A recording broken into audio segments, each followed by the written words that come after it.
नर्मदे हर। तो दोस्तों, आज तारीख है 5 फरवरी 2023 और मेरी नर्मदा परिक्रमा का है 98वां दिन।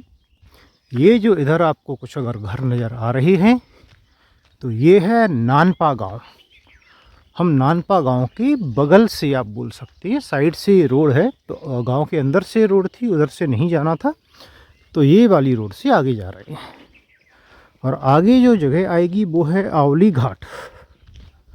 कितना बचा है पता नहीं, लेकिन मैं टिगरिया, कल जहाँ मैं रुका था उस जगह का नाम था टिगरिया, और टिगरिया से मैं करीब 4-5 किलोमीटर चल लिया हूँ। समय हो रहा है 7:23।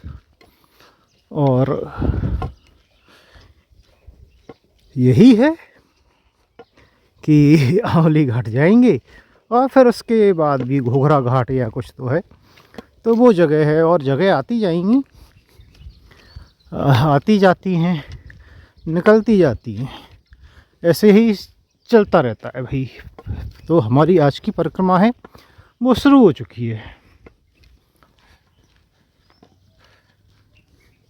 और सूर्यदेव भी है जो वो उदय हो चुके हैं कुछ देर पहले।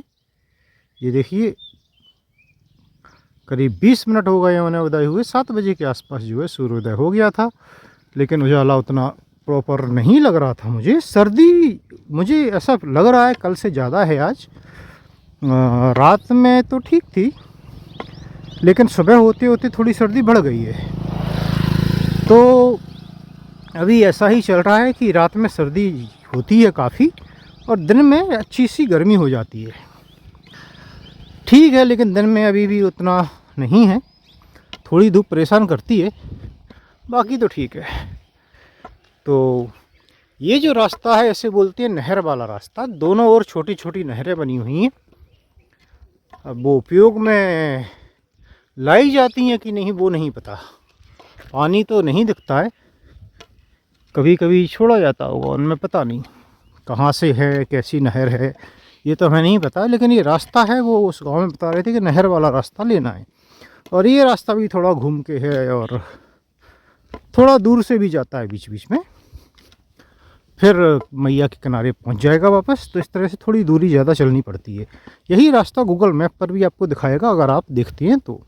मुझे लगा था कोई हो सकता है शॉर्टकट सीधा हो, लेकिन वो नहीं है। और हमारी जो लिस्ट है, किताबें हैं, उसमें भी यही रास्ता दिया है, यही गांव दिए हैं। तो ये रास्ता काफ़ी पहले से इसी पर चलते हैं। इसका मतलब यही है कि किनारे का रास्ता, यहाँ एकदम किनारे का रास्ता जो बोलते हैं वो शायद नहीं है। तो जो बोलते थे कि होशंगाबाद तक किनारे का रास्ता है, वो शायद बात सही हो। होशंगाबाद से हांडिया तक, हरदा तक आप जा सकती हैं, लेकिन ऐसे ही जाना पड़ेगा आपको, थोड़ा दूरी से, कभी किनारे से, कभी दूरी से, कभी थोड़ा बहुत किनारा मिलेगा, लेकिन मैया के दर्शन होते रहेंगे फिर भी। और उसके बाद जो है फिर शायद मैया के दर्शन भी नहीं होते हैं बाकी के समय, जब तक कि आप ओमकारेश्वर नहीं पहुंच जाते।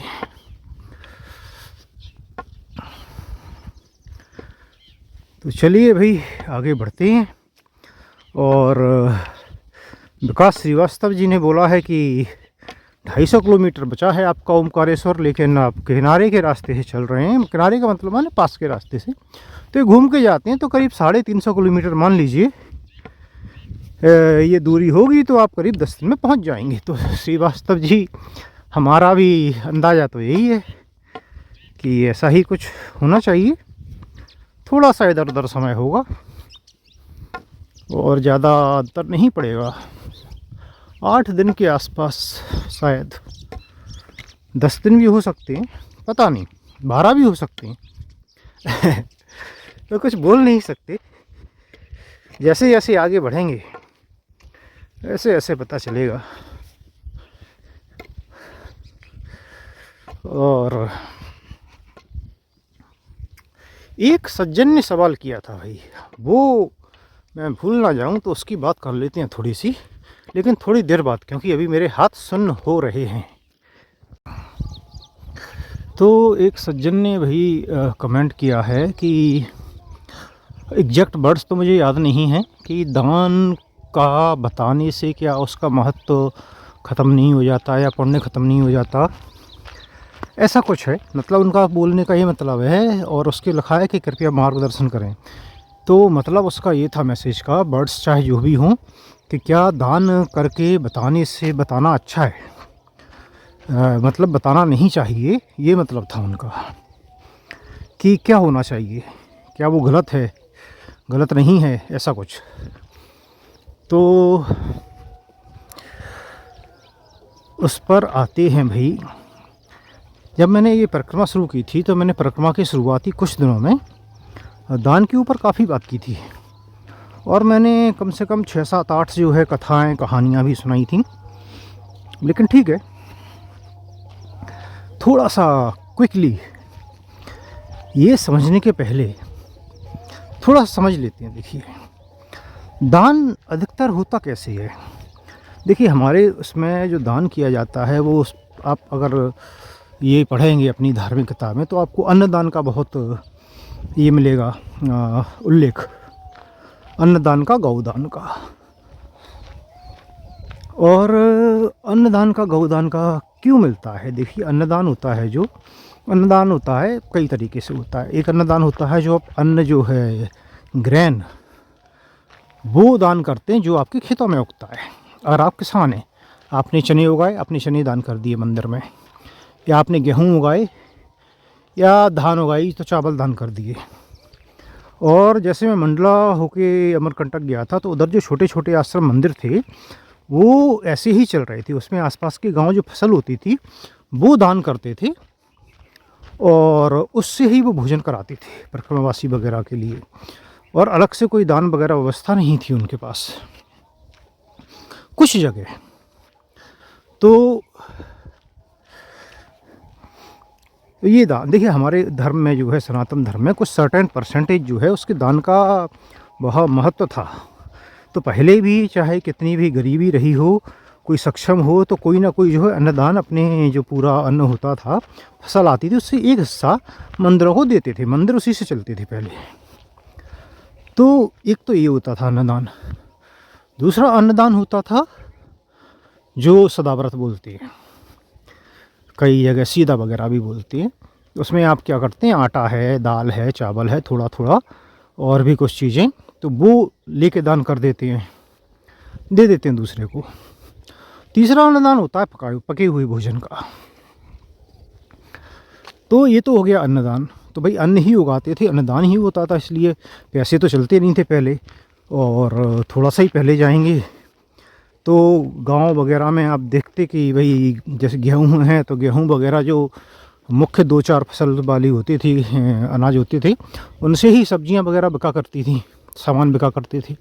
और थोड़ा पीछे जाएंगे तो बार्टर सिस्टम चलता था, एक चीज़ दीजिए दूसरी लीजिए, और फिर दूसरी दे के तीसरी ले लीजिए अगर आपको सीधे नहीं मिल रही है तो। मतलब वस्तुओं का आदान प्रदान होता था, लेन देन होता था। करेंसी नहीं थी, नोट मुद्रा नहीं थी। कुछ बड़े बड़े राज्यों ने चलाई, लेकिन कई जगह छोटे राज्यों में बहुत समय तक नहीं चलती थी। तो इसके लिए वो अन्नदान का महत्व बहुत था। फिर आ जाइए गौदान। तो देखिए, पशुधन पहले बहुत इम्पोर्टेंट होता था, क्योंकि आपकी फसल उगना है और आपके पशु से धन। भाई टीवी मोबाइल ये सब तो नहीं चलता था, करेंसी पहले उसमें नहीं लगती थी। आपकी ज़रूरतें केवल यही थी कि आपको भोजन करना है, और बेसिक ज़रूरतें थी, बहुत बेसिक ज़रूरतें थी। जंगल वगैरह, पेड़ पौधे उगते थे, फल वगैरह भी बहुत मिलते थे, तो कुछ ही चीज़ें आपको ख़रीदनी पड़ती थी। तो अधिकतर जो है आप बोल सकते हैं 70 से 80% आपकी ज़रूरतें जो हैं वो घर से ही पूरी हो जाती थी, आपकी फसल से। और फसल की द्वारा आप चीज़ें बाकी का ख़रीद लेते थे कुछ। और जो है गऊ से आपका दूध, दही, घी, और गोबर से अग्नि जलाने के लिए वो बहुत सारी चीज़ें की व्यवस्था हो जाती थी। तो बहुत बड़ा एक इम्पोर्टेंट रोल होता था घर में। तो भाई फिर से वही बात आ जाती है, तो वो आप दान करते थे। अब मैं ये बोल के ये नहीं बोल दे रहा हूँ कि गौ जो है पूजनीय है और माता है, और कई लोग बोलते हैं देवताओं का वास है, तो इसके लिए दान करते हैं, पुण्य के लिए दान करते हैं, पापों से मुक्ति के लिए दान करते हैं, मुक्ति मिल जाए इसके लिए दान करते हैं। मैं वो नहीं बोल रहा हूँ कि ये काम नहीं करता या करता है। मैं केवल ये बता रहा हूँ कि भाई उसका भौतिक महत्व क्या था। तो इसलिए दो दानों का ज़्यादा उल्लेख मिलता है। भाई पैसे के दान का उल्लेख नहीं मिलेगा, लेकिन फिर समय परिवर्तित हुआ, धीरे धीरे मुद्राएं ज़्यादा चलन में आ गई। अब ये मुद्रा प्रधान ही जो है समय है, तो हर चीज़ अब मुद्रा से ही चलती है। तो आजकल दान जो है वो देखिए, दान कोई क्यों करता है? कुछ लोग हैं जो दान करते हैं क्योंकि उनके पास ज़्यादा पैसा है, ज़रूरत से ज़्यादा पैसा है, तो वो एनजीओ वगैरह भी खोल देते हैं और कुछ अलग अलग तरह से वो दान करते हैं। कुछ लोग दान करते हैं क्योंकि वो गरीबों की मदद करना चाहते हैं। कुछ लोग दान करते हैं क्योंकि धर्म ऐसा बोलता है। कुछ लोग दान करते हैं जिससे कि उन्हें पुण्य प्राप्त हो। कुछ लोग दान करते हैं जिससे कि उन्हें ख्याति मिले, प्रसिद्धि मिले। तो बहुत सारे अलग अलग तरह के लोग होते हैं, और कई लोग जो दान करते हैं, दान करके नहीं बताना पसंद करते हैं। कई लोग दान करते हैं, दान करके बताना पसंद करते हैं। जैसे कि कई जगह बहुत सारा सामान आता है या चेक आ पैसा आ जाएगा, लेकिन वो बताएंगे नहीं, वो डाल के चले जाएंगे।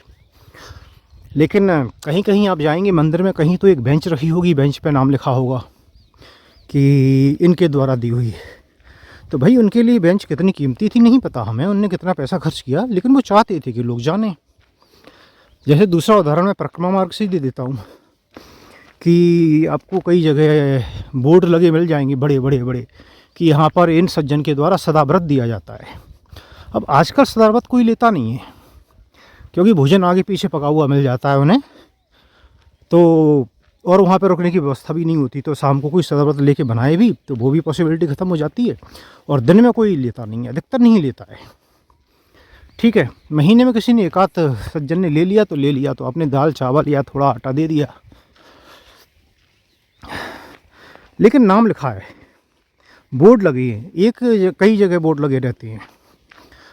तो फिर ये देखिए, ये जो है फ्री में भी लिख देते हैं, फ्री में सदाव्रत मिलता है, तो फिर फ्री में चाय सेवा, तो भाई ये ख्याति के लिए हुआ। अब सदाव्रत की जगह आप महीने में एक सज्जन को भोजन करा सकते हैं, दो को करा सकते हैं, आप अपनी हैसियत से करा सकते हैं। आपको लगता है आपकी हैसियत ज़्यादा है तो आप ज़्यादा को करा सकते हैं, भाई बना हुआ करा सकते हैं ना।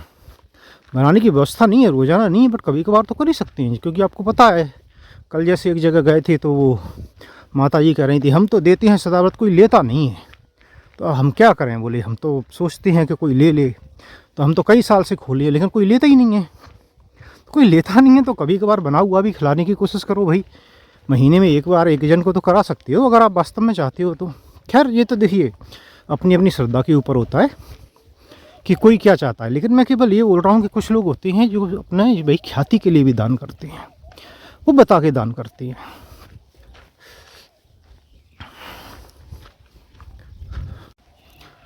तो अब जो है पुण्य की बात आती है, और ये क्या बताना सही है, क्या जो है दान की बारे में बताना सही है। देखिए बताना में दो बातें आ जाती हैं कि बता कौन रहा है। आपको पता है हरिश्चंद्र ने क्या दान किया, राजा बलि ने क्या दान किया, आपको पता है कि कर्ण ने क्या दान किया, बहुत सारे लोगों ने क्या दान किया, आप जानते हैं ना। किसी ने तो बताया, तो क्या उनका दान का महत्व कम हो गया, पुण्य कम हो गया? नहीं, ये उनने नहीं बताया, दूसरों ने बताया। तो अगर आपने दान किया और उसके बारे में कोई दूसरा बता रहा है, मैं यही उदाहरण देता हूँ, सपोज करिए किसी ने मुझे दान किया और मैं अगर उसके बारे में बता रहा हूँ तो भाई उससे कोई फ़र्क नहीं पड़ता, ये तो चीज़ रूल आउट हो जाती है। अब अगर मैंने दान किया और मैं ही फिर लोगों को बता रहा हूँ कि मैंने दान किया, उसका पुण्य हो सकता है भाई कम हो जाए, लेकिन वो डिपेंड करता है नीयत पर कि आप बता किस लिए रहे हो। आप ख्याति के लिए बता रहे हो, आप अपने अहम में बता रहे हो कि मैं ये करता हूँ वो करता हूँ, या आप इसलिए बता रहे हो कि इससे दूसरे लोग प्रेरित होकर वो भी काम करें। अगर आपका कोई उद्देश्य अच्छा है तो भाई हो सकता है पुण्य बिल्कुल बराबर मिले और ज़्यादा भी मिले। मान के चलिए कोई मंदिर निर्माण का कार्य हो रहा है, वहाँ के लिए दान नहीं आ पा रहा है किसी कारण से, और एक सज्जन आगे बढ़ के थोड़ा ज़्यादा दान करती हैं, ठीक है, बताती हैं कि भाई हाँ ये इन सज्जन ने ऐसे दान किया, दूसरे बताते हैं, वो भी बताते हैं, और उससे और लोग आगे आते हैं, तो वो बुरा नहीं है।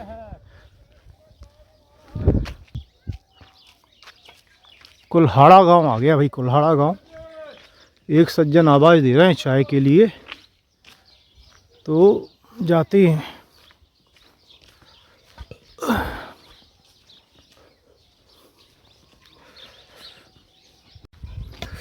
तो भाई इन सज्जन के यहाँ चाय पी के अब आगे बढ़ रहे हैं। ये कौन सा गांव है बाबा?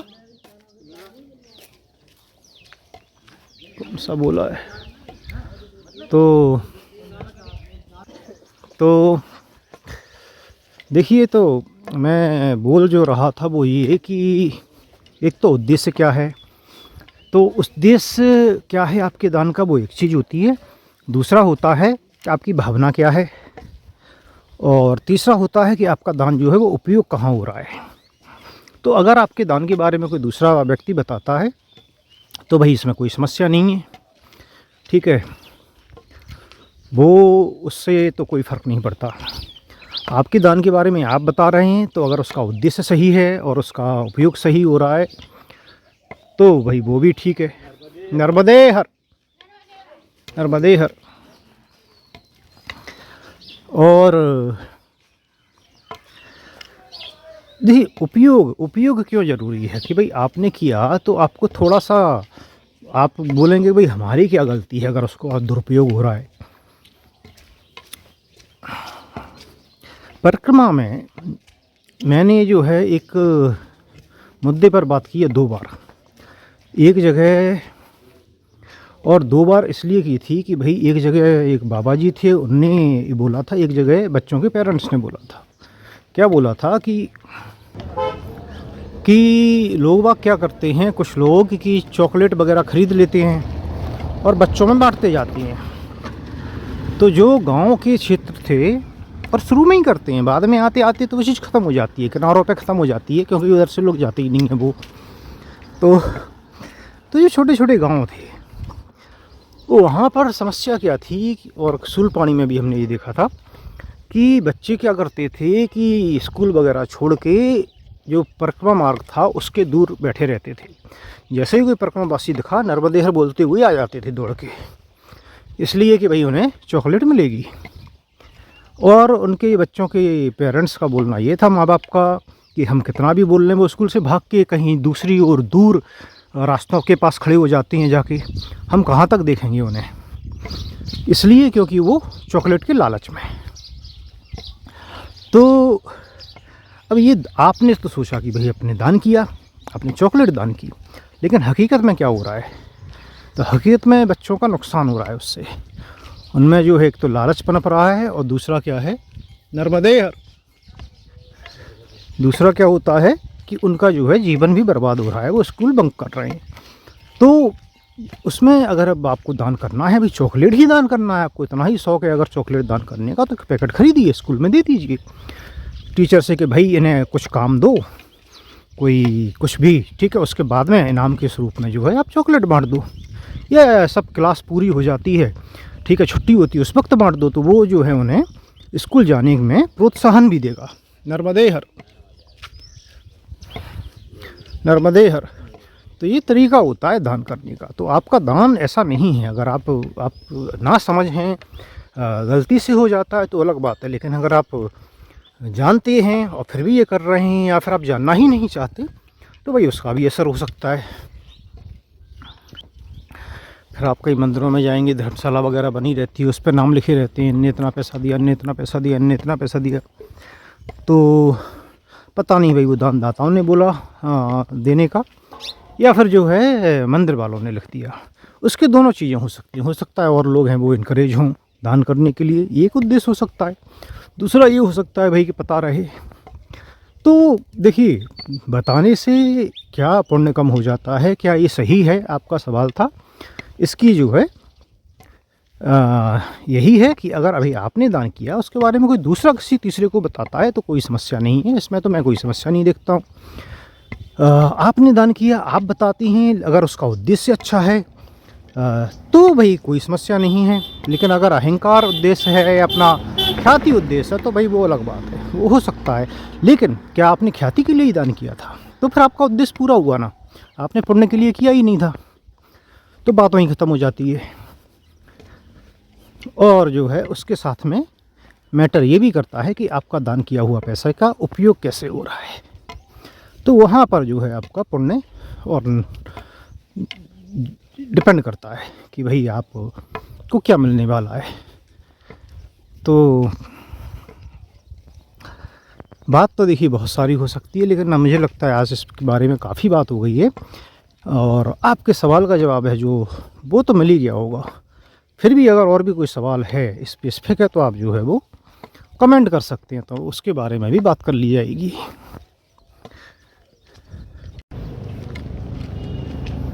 तो भाई ये है हथनापुर गांव और आंवरी घाट है वो यहीं से आगे है आधा किलोमीटर शायद कुछ, लेकिन परिक्रमा मार्ग जो है उसके शायद पहले मुड़ जाएगा, घाट तक नहीं जाएगा। अगर ऐसा है तो हम निकल जाएंगे संभवतः, और अगर आसपास गया तो चले जाएंगे।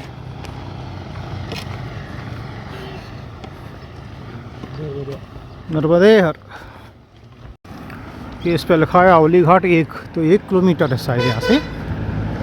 और देखिए दान होता क्या है, स्वेच्छा से दिया गया धन अच्छे कार्य के लिए, स्वेच्छा से अच्छे कार्य के लिए दिया गया धन वही दान होता है। अब धन का स्वरूप अलग अलग हो सकता है, वो अन्न धन हो सकता है, वो पशुधन हो सकता है, भाई वो कोई भी धन हो सकता है, कोई भी मूल्यवान वस्तु हो सकती है, वो भी धन का ही स्वरूप होती है। तो और स्वेच्छा से आप अपने मन से जो देते हैं वही वो दान है, वही दान है। अच्छे कार्य के लिए होना चाहिए। अब अच्छा कार्य की परिभाषाएं बहुत होती हैं, तो बस आज के लिए इतना काफ़ी है।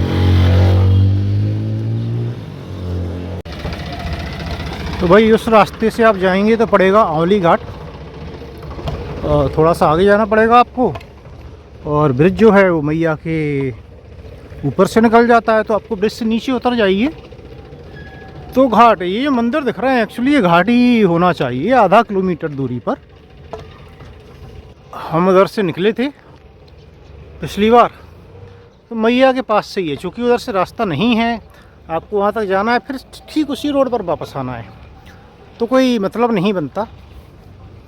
वहाँ रुकना नहीं है, विश्राम भी नहीं करना है, कुछ भी नहीं है। तो और आश्रम जो था वो इधर ही था, यहाँ का अन्य क्षेत्र, तो वहाँ पर वो भी नहीं है।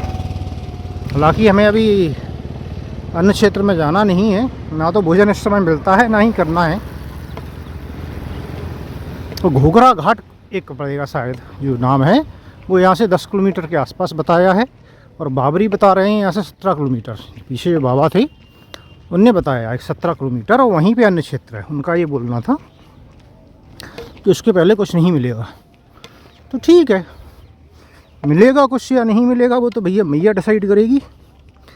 मैया को देखना है, हमें नहीं देखना है, ये हमारा काम तो चलना है। तो चलेंगे।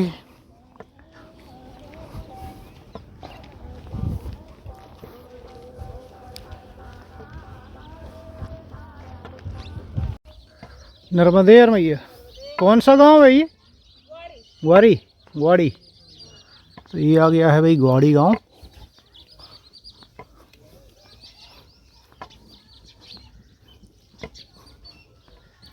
आंवली घाट के बाद, और आंवली घाट जो था वो एक्चुअली गांव नहीं था, हथनापुर था गांव, तो उसके इधर आंवली घाट था पास में। और आंवली घाट नाम की जगह जो है गांव, मुझे लगता है वो उस तरफ है, क्योंकि उस तरफ थी आंवली घाट जो हम गए थे, तो शायद गांव का नाम भी वही था। इस तरफ जो है हथनापुर था, और ये है गावड़ी बोला था या ग्वाड़ी बोला था, वो गांव है। तो बताया तो था किसी ने कि हर 2-2 किलोमीटर पे आपको गांव मिलते रहेंगे आगे कुछ दूरी तक।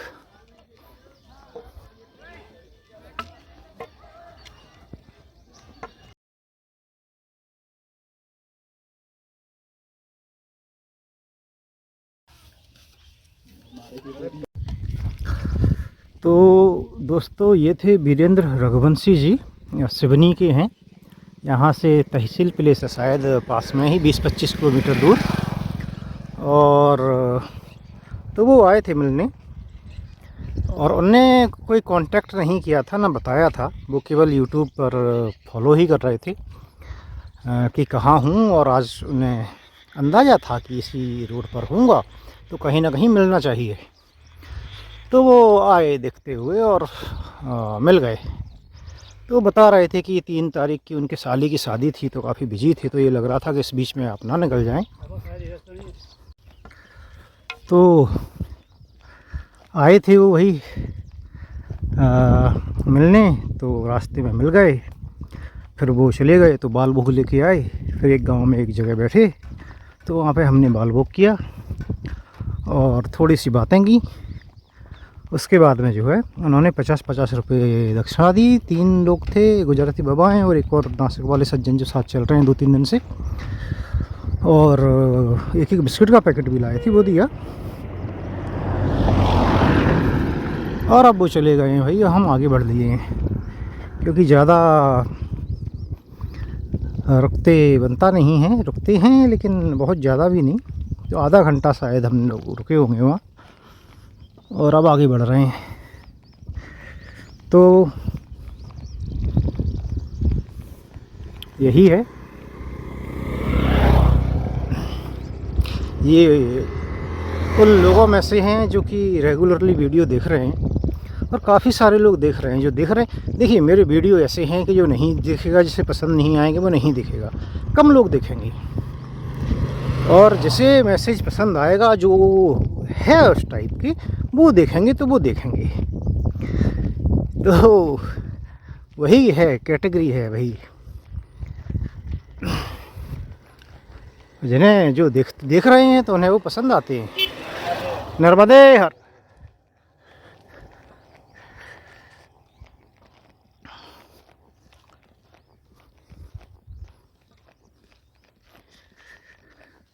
और समय हो रहा है लगभग 10:30 बज गए हैं, 10:24 हो रहा है।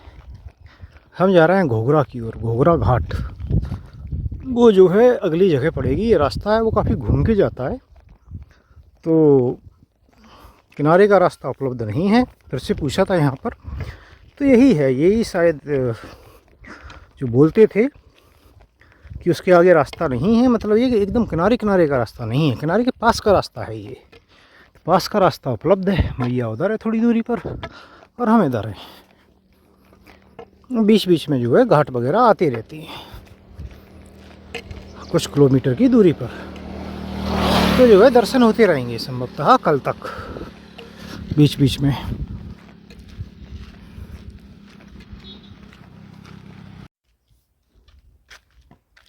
इधर जो है ये घोघरा गांव है, और इसके और आगे इधर जाएंगे तो घोघरा घाट मिलेगा, और यहाँ से रास्ता मुड़ जाता है।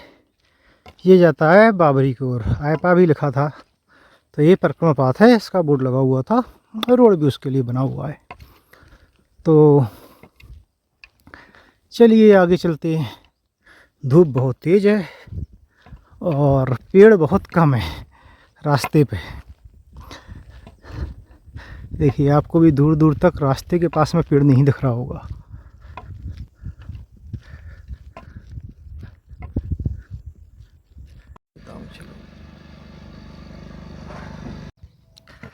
तो भाई आयाप्पा गांव था पीछे, ये जो गांव है, और यहाँ पे लगभग 1 घंटा हो गया, क्योंकि एक और सिवनी से सज्जन आए थे मिलने। साहू थे शायद, राजेश साहू नाम था। तो और क्या था कि धूप बहुत तेज़ है, उसके पहले 4-5 किलोमीटर चल लिए थे, तो आराम भी करना था। फिर ये लोग आए पीछे से तो बैठे, फिर थोड़ा सा विश्राम किया, और फिर थोड़ा सा और बैठे रहे। बाबा की नींद लग गई थी, वहाँ झपकी मार दी उन्होंने। आज चल अच्छा लिए हैं, ऐसा नहीं है। करीब 20 किलोमीटर चल लिए हैं अभी तक, तो जाएंगे करीब 8 किलोमीटर। यहाँ से बाबरी है अभी, और उसके आगे तो निकल ही जाएंगे। तो ठीक है, ऐसा कोई ज़रूरी नहीं है कि बहुत ज़्यादा चला जाए, जितना चल सकते हैं चलिए। आज चूँकि सुबह समय पर निकले थे तो वो टाइम एडजस्ट हो जाता है।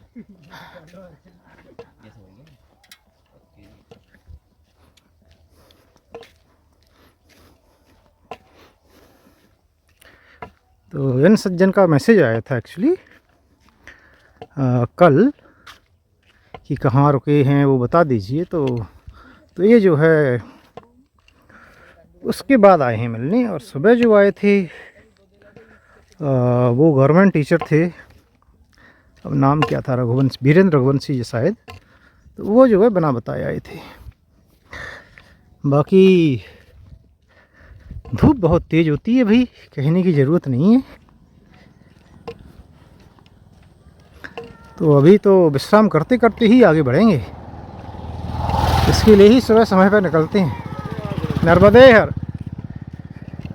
तो आजकल सुबह समय पर निकलने का उद्देश्य होता है कि आप सुबह अच्छे से चल लीजिए, इससे दोपहर में ज़्यादा परेशान ना होना पड़े। और देखिए, मैं अभी भी सुबह जितना जल्दी हो सकता है निकलता हूँ उजाले के बाद, और शाम को उजाले तक, सूर्यास्त तक चलता हूँ, कोशिश करता हूँ आसपास पहुँचने की। मेरा कोई उद्देश्य नहीं है कि इतने दिन में हो या उतने दिन में हो, बीच में कम चलाऊँ कि ऐसा नहीं है कि मैं इंटेंशनली कोई 108 दिन की करना चाह रहा हूँ या कुछ करना चाहता हूँ, नहीं। वो ऐसे सोचा था पहले, किसी ने बोला कितने में हो सकती है, मुझे कोई फ़र्क नहीं पड़ता ख़ास। तो मेरे लिए तो सारे दिन सुबह हैं, तो मैं तो चलता हूँ, हो जाएगी, जल्दी हो जाएगी, 104 में हो जाएगी, क्या फ़र्क पड़ता है। ऐसा थोड़ी ना है कि भाई 108 में कुछ विशेष ये होता है, भाई विशेष पुण्य मिलता है। ठीक है, वो एक ऑस्पिशियस नंबर होगा, लेकिन ऐसा बाकी कुछ नहीं है।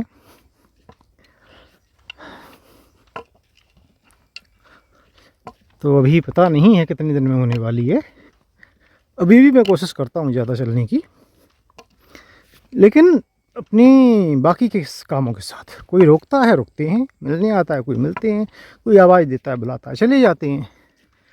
तो सारी चीज़ें वही करते हैं, अलग से कुछ नहीं है। बीच में कम चल पाए क्योंकि किनारे के रास्तों के कारण, और 40 उसके ऊपर नहीं हो पा रहा है, क्योंकि वो एक अलग मोमेंटम बनाया था, उसमें थोड़ा पुश करना पड़ता था खुद को, तो वो तो नहीं हो पाएगा भाई, क्योंकि उसके लिए फिर से मोमेंटम बनाना पड़ेगा, इतना समय ही नहीं है अब। लेकिन हाँ, 35 के आसपास तो चलेंगे। तो ऐसा भी नहीं है कि उसके लिए कम भी नहीं करना है, फिर देखते हैं। अगर एक आध दिन का अंतर पड़ता है, मान के चलिए 106 दिन में पूरी हो रही है, तो फिर अलग बात है, हो सकता है मैं एक दिन कहीं रुक के 107 रुक के फिर 108 के सुबह ही पहुँच जाऊँ, तो इतना कर सकता हूँ। एक आध दिन का ही अगर फ़र्क पड़ता है, पर अगर 3-4 दिन का फ़र्क पड़ जाता है तो फिर मैं नहीं करूँगा। बाकी तो देखिए मैया जाने कब पूरी कराना है।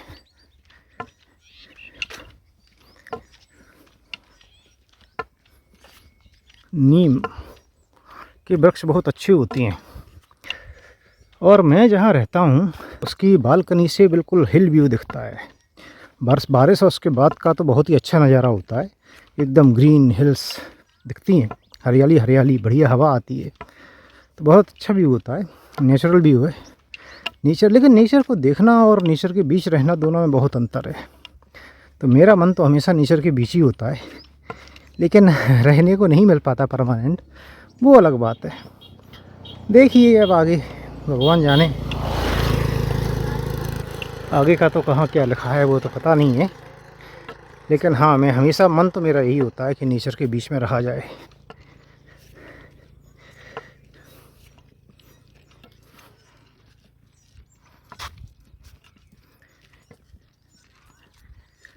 प्रकृति के बीच में उसे महसूस करते हुए, पेड़ पौधे होने चाहिए बहुत सारे, आप और उगाओ भी, सब्जियां भी उगा के खुद की खाओ तो बहुत अच्छा है। हर कोई नहीं कर सकता, नहीं कर पाता है, वो अलग बात है, बोलने में क्या जाता है। लेकिन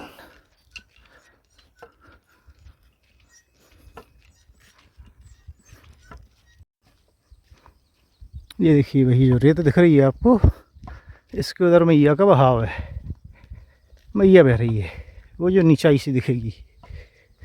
तो दूरी ज़्यादा नहीं है, लेकिन दर्शन नहीं हो रहे हैं नीचाई के कारण।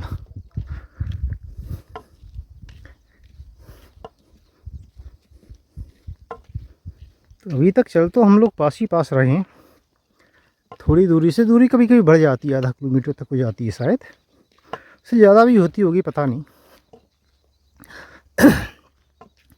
लेकिन पास में भी होती है, बहुत सारे घाटों के पास से निकल जाती हैं। कल के बाद का नहीं पता है रास्ता कैसे रहेगा, कल के बाद या हंडिया के बाद बोल सकते हो, कल पता नहीं हंडिया आएगा या नहीं आ पाएगा। तो नहीं आएगा तो परसों दोपहर तक आ जाएगा।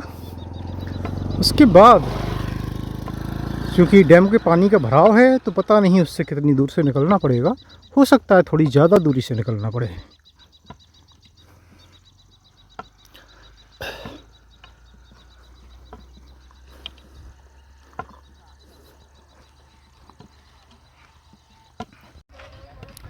तो दोस्तों ये आ गया है बाबरी गांव।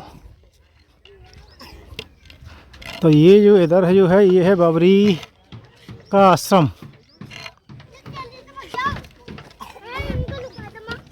ये देखिए ये लिखा हुआ है श्री गुरु दादाजी दरबार अन्य क्षेत्र। तो ये है इस ओर। तो हमें तो आगे जाना है लेकिन थोड़ी सी जानकारी लेंगे और फिर आगे बढ़ेंगे।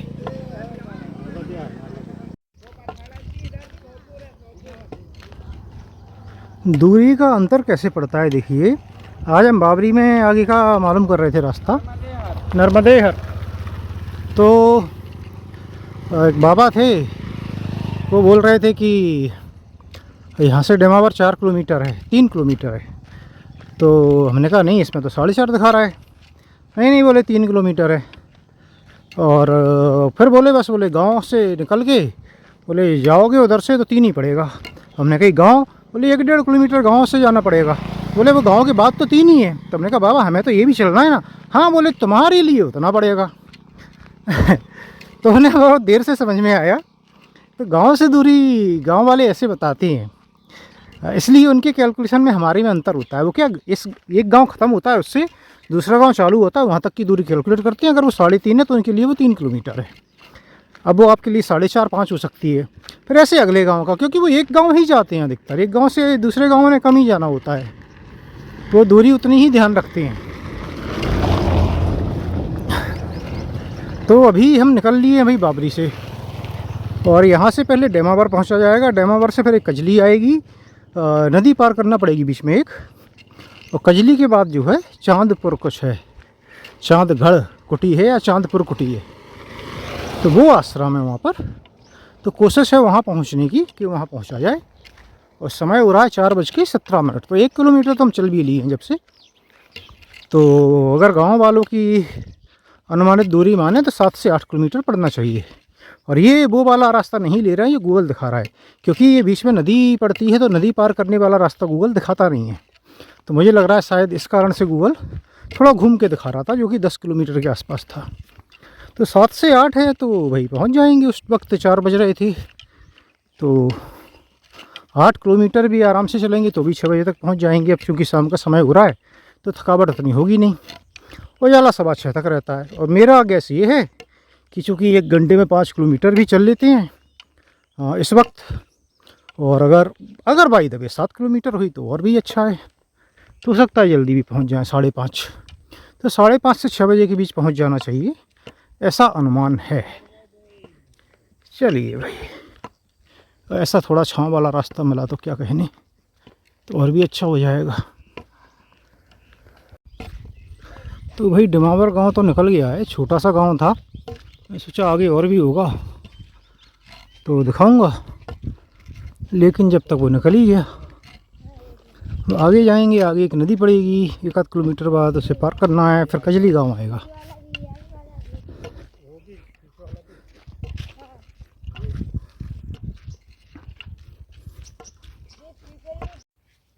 तो भाई ये हम आ गए हैं मैया के किनारे।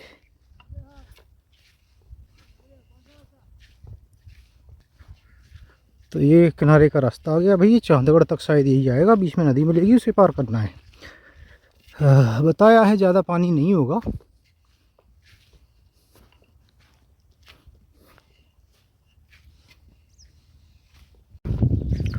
भाई ये वो नदी है जो कि पार करना है। देखने में तो लग रहा है कि पानी ज़्यादा है, कोई बताने वाला भी नहीं है। तो देखते हैं।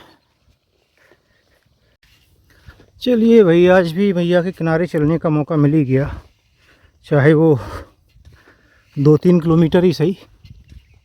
ये देखिए सूर्यास्त में अभी थोड़ा सा समय है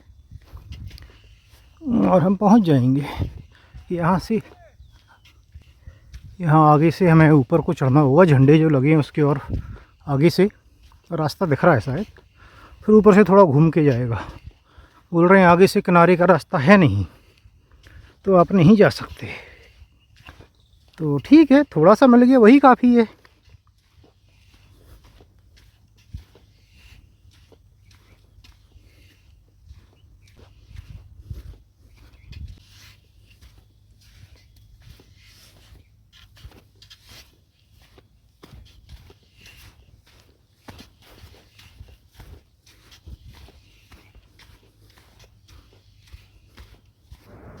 तेरी लीला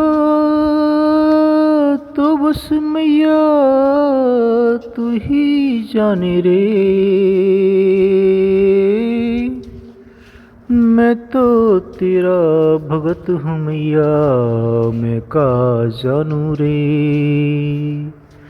मैं का जानू रे।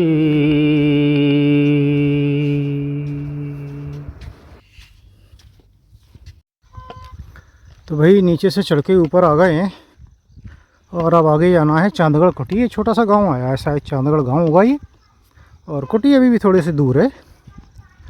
रेत थी तो रेत में समय लग ही जाता है, और दूरी तो आप समझ ही सकते हैं कि गांव वाले जो बताते हैं या जो लिखा होता है, पुस्तक में लिखा था आज भाई 4 किलोमीटर, तो वो कम से कम 9 किलोमीटर तो है ही। तो उस हिसाब से ऐसे ही चलता है। तो हम जा रहे हैं भाई चांदगढ़ कुटी।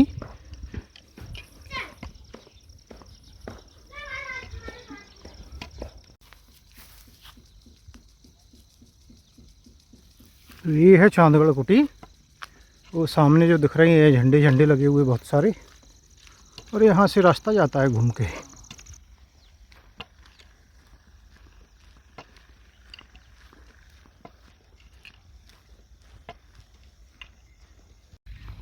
और ये है सामुदायिक स्वच्छता परिसर यानी कि टॉयलेट्स। उम्मीद करता हूँ भाई के चालू होंगे। और ये है चांदगढ़ कुटी आश्रम।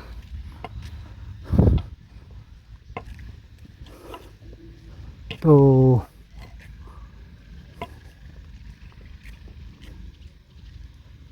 इधर से जाया जाए।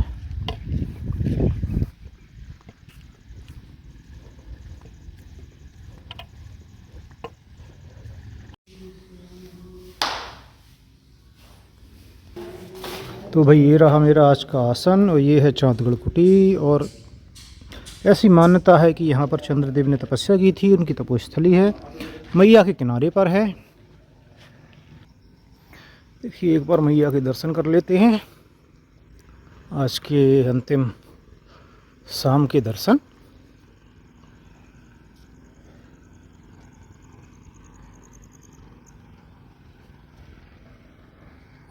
तो ये रही मैया। और इसके साथ ही आज 98वें दिन का वीडियो है जो यहीं समाप्त करेंगे। नर्मदे हर।